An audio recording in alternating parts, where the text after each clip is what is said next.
However, you have to keep in mind that when we do this, we're doing this rejecting your view, realizing that your view cannot account for knowledge.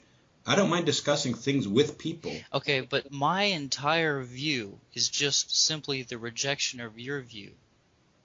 Right. Okay, that's fine. Now, what would you like to say?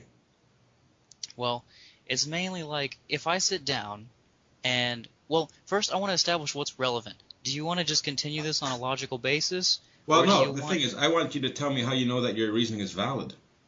And you can't. You've already admitted that you can't know anything. So I'd like to know on what basis you're going to have this discussion with me. Okay. I think I get what you're going. Okay, so then I will say I can know something. Okay, what do you know and how do you know it?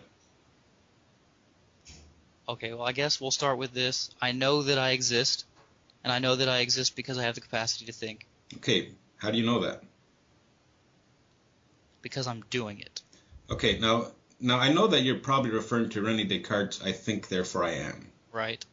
Now, let me break down that syllogism for you. And if you're not following me, let me know. Okay. But the first premise in that syllogism is I think. Right. Right?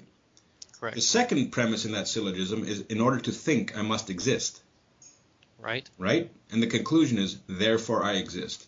Will you say that's an accurate depiction of René Descartes' syllogism? I think, Yes. in order to think I must exist, therefore I exist. Correct. Now, it was Bertrand Russell, an atheistic philosopher, that pointed out that that was a viciously circular argument, because look at the conclusion is, therefore I exist. Excuse me. But the very first premise is, I think. He's begging the question. It's not I think. In order to not beg the question, the first premise should be there is thinking going on. And you can't get from there is thinking going on to I exist. So it's begging the question when you say, well, I'm thinking. That's assuming the very thing you're trying to prove, that you exist. You would have to say there's thinking going on. You see the problem with that syllogism? And it was an atheistic philosopher that actually pointed out the problem with René Descartes' syllogism. Yes, that's interesting. I guess then I would have to agree that you're right, that is a proper critique. And therefore, you don't know anything. You don't even know that you exist. Right. I would have to.